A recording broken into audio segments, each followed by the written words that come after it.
A decade ago, 300,000 citizens of Philadelphia were suddenly lost in Oblivion. The government made every attempt to recover them, but after many years, they gave up. Nathan Cole, however, will not. He makes daily trips, risking his life to try and rescue those still living in the apocalyptic hellscape of Oblivion. But is Nathan maybe looking for something else? And why can't he resist the siren call of the Oblivion song?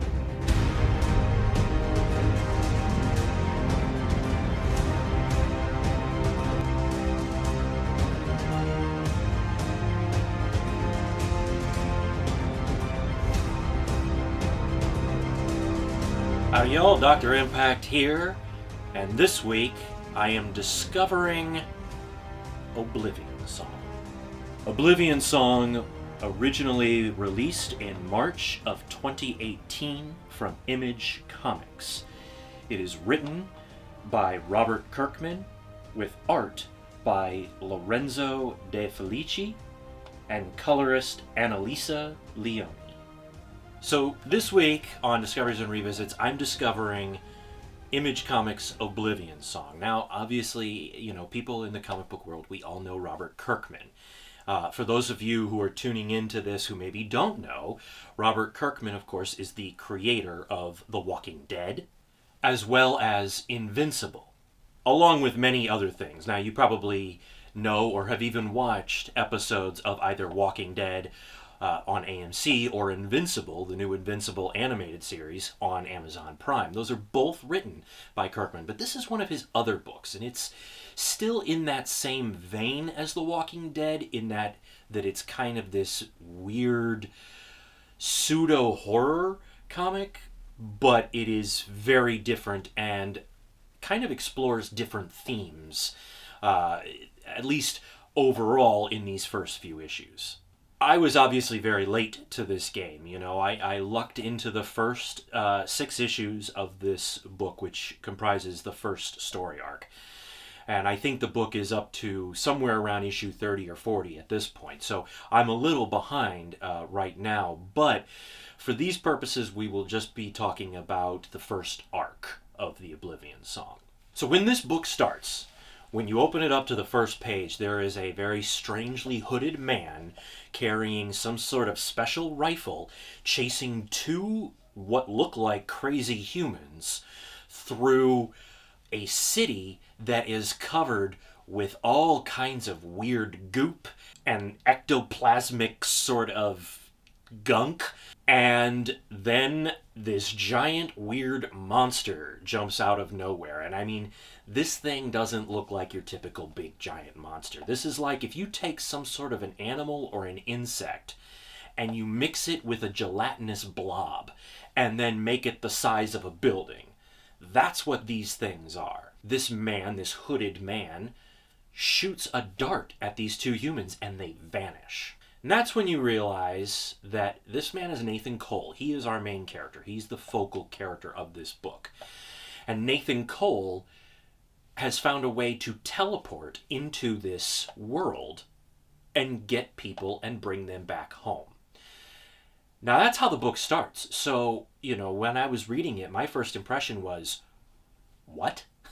What is going on here? What is this?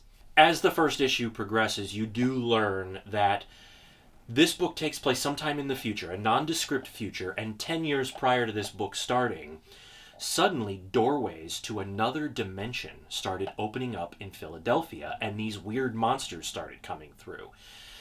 And it is referred to as the transference. It did not last long, but what occurred was they discovered there was another world that existed on a different vibrational plane as ours. And somehow, and for some reason, this world briefly crossed over into ours.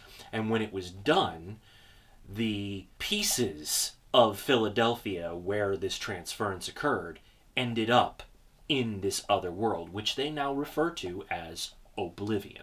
What Nathan Cole has done for the last 10 years is that he has led troops into Oblivion to try and rescue Philadelphians who were stranded there. But over the years, it became very difficult to do that, and now the government has shut it down. So now he's going in on his own rogue, because he believes that there are still more humans that can be saved. And he's right. He keeps bringing people back. It's only one or two at a time, but he keeps finding people. And when he brings them back, they have to now try to re-assimilate to normal life after they've spent 7, 8, 9, or in this case now 10 years in Oblivion. And one of the men that work with him, one of the scientists that helps him, is a man named Duncan, who was one of his rescues years before, who has never quite been able to assimilate, or I should say re-assimilate, to any kind of normal life. And he says quite frequently that what he misses is the noises. The regular world is too quiet once you have spent time in Oblivion. This is what Nathan calls the Oblivion song. And apparently it is something that you get quite used to. The song are the noises that these monsters make, the noises of this world. And this is a really weird, messed up world. I don't want to spoil too much because this book is amazing and fantastic, and it's one of my new favorite books, and boy am I really sorry that I did not jump in sooner. Although now I get the fun of going in and hunting down all of these issues because I gotta have them. This book is great. I cannot tell you the last time I plowed through 6 issues this fast. I couldn't stop. And if I had more, whether I was reviewing 6 issues today or not, I probably would have kept reading if I had more of them around. This book is about people trying to deal with change. It's a book of people trying to deal with coming to grips with whatever is normal. What is normal? Is our world normal? Is that world normal? What is it that is actually normal? These are all themes that are very thick and underlining in this book. And is that a surprise from Robert Kirkman? One thing that can really kill a book, even if it's very well written, is bad art. Thankfully, that's not the case with this book. Lorenzo De Felici's art, while very stylistic and a little different from what I've seen in other books, is perfect for this. And his designs for these monsters are just amazing.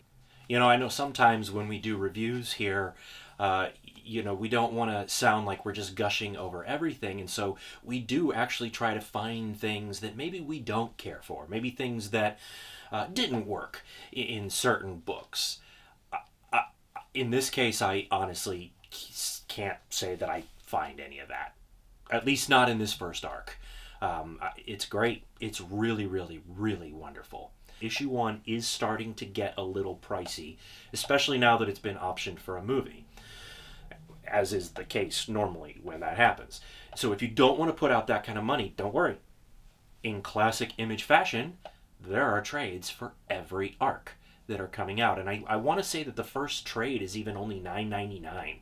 So, you can rush to your local comic shop or your local bookstore or Amazon or wherever. $9, $10, man, it's totally worth it. This book is very much sci-fi and very much sci-fi fantasy, but there is also a very horror element with these giant monsters that attack.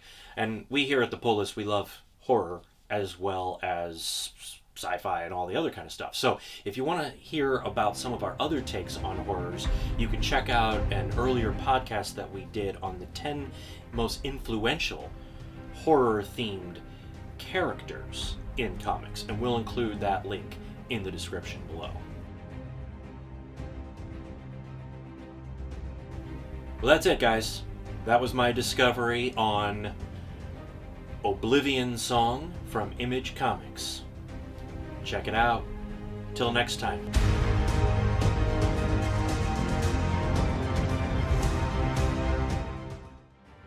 Well, folks, that's our show. We hope you liked it. And don't forget to like, subscribe, and share the My Big Fat Pull List YouTube channel so you don't miss another episode of one of our shows. And don't forget, we have a podcast. Make sure you head on over and search out My Big Fat Pull List podcast on any one of your podcast listening platforms. and help us keep the lights on by heading on over to www.patreon.com/MyBigFatPullList. And you'll know that you can get any one of these amazing shirts right there. You. Also, hit us up on all of our social media, Facebook, Twitter, and Instagram.